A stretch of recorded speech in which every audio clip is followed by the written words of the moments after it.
Magnificat anima mea Dominum, et exsultat spiritus meus in Deo salutari meo. Welcome to the new episode of the theme St.Teresa of Avila, Mother of Interior Souls. I continue with the theme of the spirit of service as portrayed by St. Teresa. We are going to see the saint as the foundress of the discalced Carmelite order. The original Carmelites began to live on Mount Carmel in the middle of the 12th century, probably in the year 1150. They were about 10 in number, who were Europeans who had come to Palestine in the wake of the Crusaders. They were a mixture of priests and laymen. They had regarded Elijah, who lived 900 years before the birth of Christ. The Carmelites call him Dux et Pater Carmelitarum, the leader and father of Carmelites. From the beginning, the hermits of Carmel had a special devotion to Mary, the mother of Jesus, because they found that Mary's life as a perfect Christian expression of the prophetic vocation of Elijah. In 1209, they received a rule from Albert, the Latin Patriarch of Jerusalem. Driven by its own vitality, the Carmelite order migrated to Western Europe. The migration was quickened and made imperative by the unsettled conditions in Palestine caused by the Muslim threat. The rule needed adaptations due to the then Western European context. So St. Simon Stock, an Englishman of the 12th century, adapted the rule in 1247. Due to several historical factors, even the adapted rule was much mitigated. So St. Teresa of Avila founded in 1562 the female branch, and in 1568 the male branch, with St. John of the Cross as the first member of the discalced Carmelite order. At the outset, we must note her choice of a rule, for she selected not the original draft drawn up by St. Albert about 1209 AD, but the modified form adopted in the time of St. Simon Stock 1247 AD. Her reason being that the latter gave scope for the apostolate which was so dear to her heart, and for adaptation according to the changing circumstances. Because St. Teresa's intent was to restore the original tradition of Carmel as it was practiced in the West, the primitive Western tradition. Her great work was the restoration of the lost Carmelite tradition.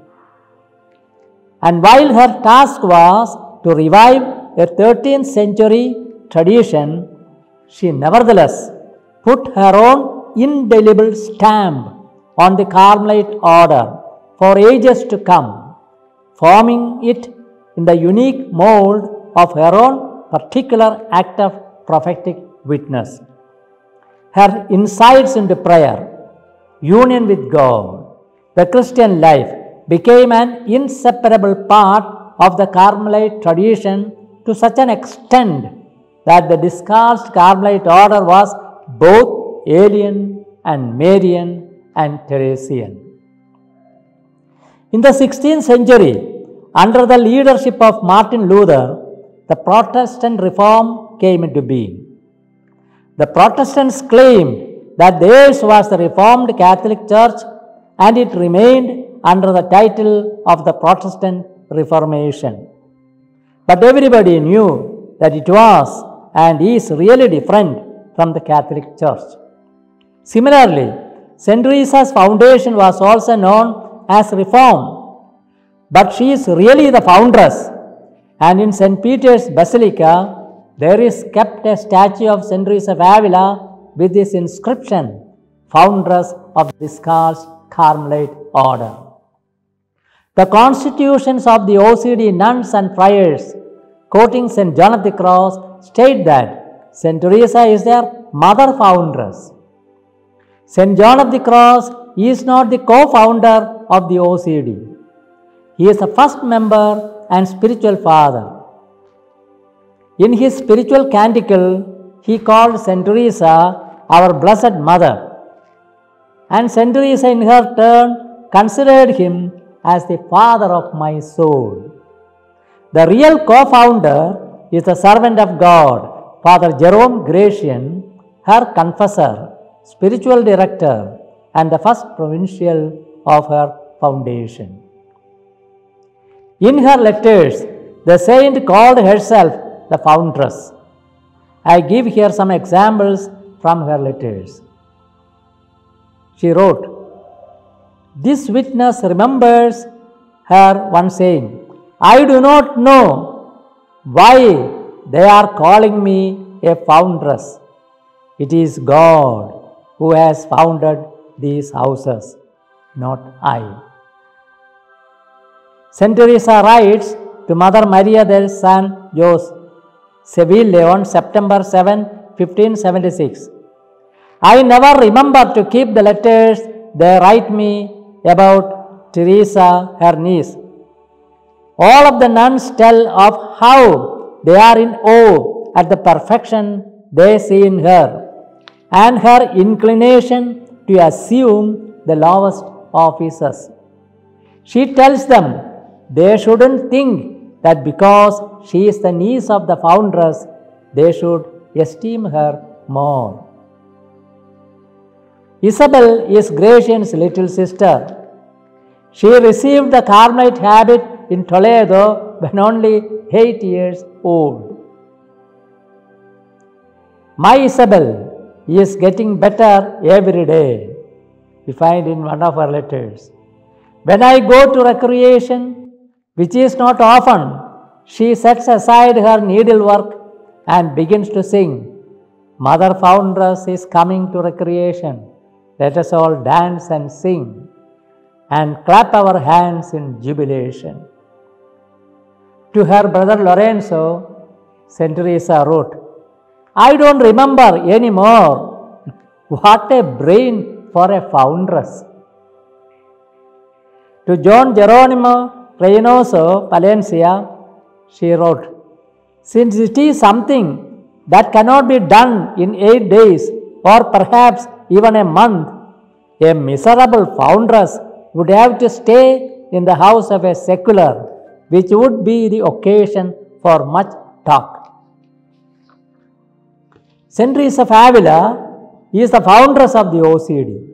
If anyone says that she is only a reformer, such a one is under culpable ignorance. The nomenclature discalced, literally calced, means with shoes, and discalced without shoes. The discalced went barefooted or wore some form of open sandals or hem sandals called alpargates.